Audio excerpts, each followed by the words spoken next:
அனைவருக்கும் வணக்கம். வருகின்ற மே 23ஆம் தேதியன்று பௌர்ணமி. இதனால் ஏற்படவிருக்கின்ற கிரகநிலை கிரக மாற்றங்களை பொறுத்து துலாம் ராசிக்காரர்களுக்கு எப்படிப்பட்ட மாற்றங்கள் எல்லாம் நிகழப்போகுது என்பதை பற்றின பல முக்கியமான கணிப்புகளை பற்றி தான் தெரிஞ்சுக்க போகிறோம். எனவே துலாம் ராசிக்காரங்க பதிவை பார்த்துட்டு இருந்தீங்கன்னா தொடர்ந்து பார்த்துட்டு வாங்க. அது மட்டும் இல்லாமல் நீங்கள் இப்போ தான் நம்ம சேனலை ஃபர்ஸ்ட் டைமாக பார்க்குறீங்க அப்படின்னாலும் கண்டிப்பாக சப்ஸ்கிரைப் பண்ணிக்கோங்க. அப்படியே பக்கத்தில் இருக்கக்கூடிய நோட்டிஃபிகேஷனுக்கான பெல்லைக்கானையும் கிளிக் பண்ணிக்கோங்க. சித்திரை பாதம் 3, 4, சுவாதி, விசாகம் பாதம் 1, 2, 3 ஆகிய நட்சத்திரங்களை உள்ளடக்கியது தான் துலாம் ராசி.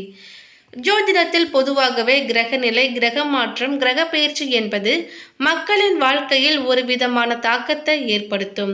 அந்த வகையில் துலாம் ராசியின் கிரக நிலையை பொறுத்தவரை பஞ்சமஸ்தனத்தில் சனி, ரணருண ரோகஸ்தனத்தில் புதன், ராகு, செவ்வாய், களத்திரஸ்தனத்தில் சூரியன், குரு, சுக்கிரன், அயன சயன போகஸ்தனத்தில் கேது என்று கிரகநிலைகள் இருக்கின்றன.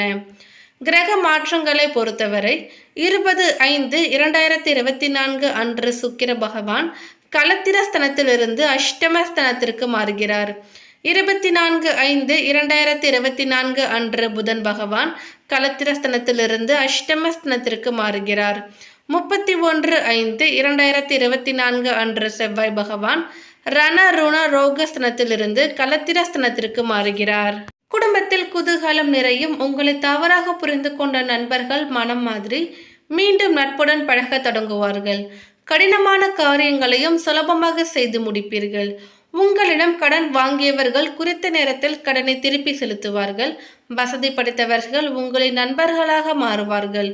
உங்களின் எளிமையான பேச்சினால் அனைவரையும் கவர்வீர்கள். சமூகத்தில் உங்களின் பெயரும் புகழும் படிப்படியாக உயரும். ஒரு சிலருக்கு வெளியூர், வெளிநாட்டிற்கு சென்று வசிக்கும் வாய்ப்புகளும் கிடைக்கும். புதிய சூழ்நிலைகளில் வாழ உங்களை தயார்படுத்திக் கொள்ளுங்கள். தொழிலாளர்களுக்கு சலுகைகள் கிடைக்கும். வருமானம் உயரும். குலதெய்வ வழிபாடுகளை செய்வீர்கள். குடும்பத்தில் திருமணம் போன்ற சுப காரியங்கள் நடக்கும். உடல் ஆரோக்கியம் சிறப்பாக இருக்கும். ஒரு சிலர் புதிய தொழில் தொடங்க முயற்சி செய்வார்கள். மேலும் சேமிப்பு உயரும். வேலைகளில் ஒரு சில தடுமாற்றங்கள் ஏற்படலாம். அதனால் பொறுமையாகவும் பொறுப்பாகவும் நடந்து கொள்ளுங்கள். பெற்றோர்கள் தக்க சமயத்தில் உதவுவார்கள். உங்களின் முக்கியமான வேலைகளை ரகசியமாக வைத்துக் கொள்வீர்கள். ஆனாலும் நண்பர்கள் உங்கள் மீதுள்ள பொறாமையினால் பகைமையும் பாராட்டலாம். அதனை பெரிதுபடுத்த வேண்டாம். தேவையில்லாத விஷயங்களில் மனதில் போட்டு குழப்பிக் கொள்ள வேண்டாம். பழைய வழக்குகள் முடிவதில் காலதாமதம் ஏற்படும். மற்றபடி உழைப்புக்கு ஏற்ற வருமானம் கிடைக்கும். உங்களின் செயல்களை திட்டமிட்டு சரியாக முடித்து விடுவீர்கள். தற்பொழுது வசிக்கும் வீட்டையும் புதுப்பிப்பீர்கள். ஏழை எளியவர்களுக்கு உதவிகளை செய்து மகிழ்வீர்கள். புதியவற்றை கற்றுக்கொள்ளும் வாய்ப்புகளை தவறாமல் பயன்படுத்திக் கொள்ளுங்கள். புதிய இடங்களில் உங்களுக்கான சிறப்பான வரவேற்பு கிடைக்கும். ஆடம்பர கேளிக்கைகளில் குடும்பத்தாருடன் பங்கேற்று மகிழ்வீர்கள். உங்களை நம்பி வந்தவர்களுக்கு தேவையான உதவிகளையும் செய்வீர்கள். அலுவலகத்தில் ஏற்பட்ட கெடுபிடிகள் குறையும். சக ஊழியர்கள் உங்களின் வேலைகளை தாமாகவே முன்வந்து பகிர்ந்து கொள்வார்கள். மேலதிகாரிகள் உங்களின் கோரிக்கைகளை பரிவுடன் பரிசீலிப்பார்கள். உங்களுக்கு பதவி உயர்வு கிடைக்கும். வியாபாரிகளுக்கு கொடுக்கல் வாங்கல் விஷயங்கள் சுமூகமாக முடியும். கூட்டாளிகள் உங்களிடம் நட்போடு பழகுவார்கள். புதிய சந்தைகளை நாடி சென்று வியாபாரத்தை பெருக்குவீர்கள். மேலும் முக்கிய பிரச்சனைகளுக்கு வாயை கொடுத்து மாட்டிக்கொள்ள வேண்டாம். புதிய முயற்சிகளை தவிர்க்க பாருங்கள். மேலும் குரு பகவான் 8வது வீட்டில் அஷ்டம குருவாக பயிற்சியாகிறார். அஷ்டமஸ்தனத்தில் இருந்தாலும் 6வது வீட்டுக்கான அதிபதி 8வது வீட்டில் இருப்பது விபரீத ராஜயோகத்தை ஏற்படுத்தி கொடுக்கும். வீண் செலவுகள் ஏற்படலாம். உடல் நலக்குறைவும் ஏற்படலாம். கவனம் தேவை. 8ல் குரு மறைவது பொதுவாகவே எதிர்மறையான விளைவுகளையும் தாமதங்களையும் ஏற்படுத்தினாலும் துலாம் ராசிக்காரர்களுக்கு குரு பகவான் மறைவு ஸ்தானத்தில் இருப்பது பல விஷயங்களிலும் சாதகமான பலனை கொண்டு வரும். மேலும் துலாம் ராசிக்கு அஷ்டம குரு விபரீத ராஜயோகமாக அமைவது போலவே குருவின் பார்வை குடும்பஸ்தானம், சுகஸ்தானம் மற்றும் 12வது வீடான மோட்சஸ்தானத்தில் விழுகிறது. இதனால் குடும்பத்தின் ஆதரவு கிடைக்கும். கேட்ட இடத்தில் உதவி கிடைக்கும். வெளியூர் பயணம் சாதகமாக இருக்கும். வீடு புதுப்பிப்பது, வீடு வாங்குவது, நிலம் வாங்குவது, அசைய சொத்து வாங்குவது போன்ற அமைப்பு இருக்கிறது. வீண் விரயங்களையும் சொத்தில் முதலீடு செய்து சுப விரயமாக மாற்றிக்கொள்ளுங்கள். ஒரு சில தடங்கல்கள் வந்தாலும் தேவையான ஆதரவு கிடைப்பதால் வாழ்வு சுபிட்சமாக இருக்கும். மேலும் துலாம் ராசிக்காரர்களுக்கு பல விதங்களிலும் வளர்ச்சியும் விரும்பும் மாற்றத்தையும் பொருளாதார நிறைவையும் கொடுக்கும். ஆரோக்கியம் மேம்பட்டு சிறப்பாக செயல்படுவீர்கள். கடன், வழக்கு, நோய் உள்ளிட்ட அனைத்து சிக்கல்களுமே தீரும். ராசியிலேயே கேது அமர்ந்திருப்பதால் கடந்த சில மாதங்களாக ஏற்பட்டு இருந்த மனக்குழப்பம் அல்லது மன ரீதியிலான சோர்வு நீங்கி சுறுசுறுப்பாகவும் மகிழ்ச்சியாகவும் இருப்பீர்கள். இதுவே உங்களுடைய வாழ்வில் பல விஷயங்களிலும் சாதகமான மாற்றத்தை ஏற்படுத்தும். பயணங்களால் மிகப்பெரிய அளவுக்கு அனுகூலமான விஷயங்களை பெறுவீர்கள். குடும்பத்தில் மகிழ்ச்சி நிலவும். சிறிய முயற்சி கூட மிகப்பெரிய அளவுக்கு பலனை கொடுக்கும்.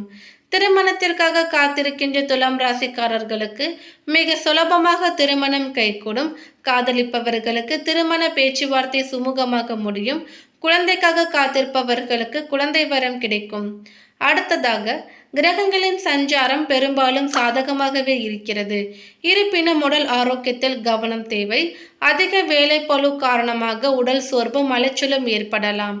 ஏதேனும் நோய்வாய்ப்பட்டவர்கள் முறையாக மருந்து மாத்திரைகள் மருத்துவ பரிசோதனை எடுத்துக்கொண்டு உடல் நலத்தை கவனித்துக் கொள்வது அவசியம். வருமானத்திற்கு குறைவே இல்லை என்றால் கூட தேவையில்லாத செலவுகளையும் தவிர்த்து விடுங்கள். மேலும் பல விஷயங்களில் மகிழ்ச்சியை கொடுத்தால் கூட செலவுகளை கட்டுப்படுத்த வேண்டிய சூழலையும் ஏற்படுத்தும். வீண் விரயங்களை தவிர்ப்பதும் நல்லது. குடும்பத்திற்கு எது தேவையோ எது தேவையில்லை என்பதை அவசியம் பிரித்து பார்த்து செலவு செய்வது கடன் ஏற்படாமல் இருக்க உதவும். அதே போலவே துலாம் ராசிக்கார பெண்கள் தங்கள் உடல் ஆரோக்கியத்தில் கவனம் செலுத்துவது அவசியம். பணிபுரியும் பெண்களுக்கு மிகவும் சாதகமாக இருக்கிறது.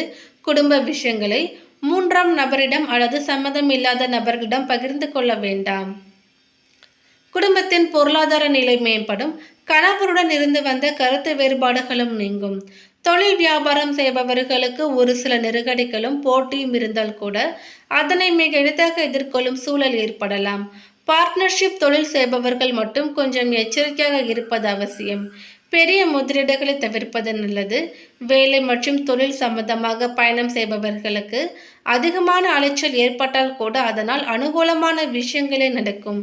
அலுவலக வேலையிலிருந்து வந்த நெருக்கடிகள் குறைந்து நிம்மதியாக செலவு செய்யும் சூழலும் நிலவும். உங்களுடைய அல்லது உங்களுக்கு வழங்கப்பட்ட வேலையை வேறு யாருக்கும் வழங்காமல் நீங்களே செய்வது நல்லது. உத்தியோகத்தில் பொறுப்புகள் அதிகரிக்கும். இது உங்களுக்கு அடுத்தடுத்த பதவி உயர்வு மற்றும் வருமான உயர்வையும் ஏற்படுத்தி கொடுக்கும். அடுத்ததாக பாதம் 3, 4 சித்திரை நட்சத்திரத்தை சேர்ந்தவர்களுக்கு மாதத்தின் முற்பகுதியில் 6ஆம் இடத்தில் சஞ்சரிக்கும் செவ்வாயால் ஆற்றல் அதிகரிக்கும். உடல்நிலையில் இருந்த பாதிப்பு அகலும். தொழில் போட்டியாளர்களும் விலகி செல்வார்கள். உத்தியோகத்தில் எதிர்பார்ப்புகள் நிறைவேறும். செல்வாக்கு உயரும். ஒரு சிலருக்கு புதிய வேலை அமையும். வழக்குகளும் உங்களுக்கு சாதகமாக இருக்கும். ஒரு சிலருக்கு புதிய சொத்து சேரும். குடும்பத்தில் இருந்த பிரச்சனைகளும் முடிவுக்கு வரும். பெண்களுக்கு விருப்பங்கள் நிறைவேறும். மாணவர்களின் மேற்படிப்பு முயற்சிகளிலும் வெற்றி பெறுவீர்கள். அடுத்ததாக சுவாதி நட்சத்திரத்தை சேர்ந்தவர்களுக்கு உங்கள் நட்சத்திரநாதன் 6ஆம் இடத்தில் சஞ்சரிப்பதால் வாழ்க்கையில் இருந்த சங்கடங்களும் விலக ஆரம்பிக்கும். செயல்கள் யாவிலும் வெற்றி பெறுவீர்கள். உடலிலும் மனதிலும் புது தெம்பு வந்தது போல இருக்கும். தொழில் வியாபாரம் பணியில் இருந்த சங்கடங்களும் விலகும். இழுபறியாக இருந்த வழக்கு விவகாரங்கள் சாதகமாகும். உங்களது நிலையில் முன்னேற்றம் உண்டாகும். ஒரு சிலருக்கு புதிய பொறுப்பு வந்து சேரும். குரு பகவான் அஷ்டமஸ்தனத்தில் சஞ்சரித்தாலும் அவரது 7வது பார்வை உங்கள் குடும்ப தனஸ்தனத்திற்கு உண்டாவதால் குடும்பத்தில் சுப நிகழ்ச்சிகள் நடக்கும். பணவரவு அதிகரிக்கும். மாணவர்களுக்கு மேற்கல்விக்கான முயற்சிகளிலும் வெற்றி பெறுவீர்கள். அடுத்ததாக பாதம் 1, 2, 3 விசாகம் நட்சத்திரத்தை சேர்ந்தவர்களுக்கு உங்கள் நட்சத்திரநாதன் 8ஆம் இடத்தில் மறைவு பெற்றாலும் அவரது பார்வைகள் உங்களது நிலையை உயர்த்தும். புதிய சொத்துடன் நவீன பொருட்களையும் வாங்குவீர்கள். குடும்பத்தில் சுபிட்ச நிலை ஏற்படலாம். பணவரவு அதிகரிக்கும். புதிய வாகனம் வாங்குவீர்கள். ராகுவின் சஞ்சார நிலையால் அதிர்ஷ்டம் தேடி வரும். நீண்ட நாட்களாக தடைப்பட்ட முயற்சிகளிலும் வெற்றி பெறுவீர்கள். உங்களுக்கு எதிராக செயல்பட்டவர்கள் இந்த காலத்தில் பின்வாங்கலாம். பொருளாதார நிலை மேம்படும். வியாபாரம் தொழிலில் வருமானம் அதிகரிக்கும். பணியாளர்களின் ஒத்துழைப்பால் முயற்சிகளில் வெற்றி பெறுவீர்கள். புதிய ஒப்பந்தங்கள் கையெழுத்தாகும். பெண்களுக்கு செய்கின்ற தொழிலில் ஆதாயம் உண்டாகும். மாணவர்களுக்கு எண்ணியது நிறைவேறும். மேலும் பரிகாரமாக வெள்ளிக்கிழமை அன்று லட்சுமி தாயாருக்கு நெய் தீபம் ஏற்றுவதும், சதுர்த்தி அன்று விநாயகருக்கு அர்ச்சனை செய்வதும், தினமும் காலையில் சூரிய நமஸ்காரம் செய்வதும் நன்மையை தரும்.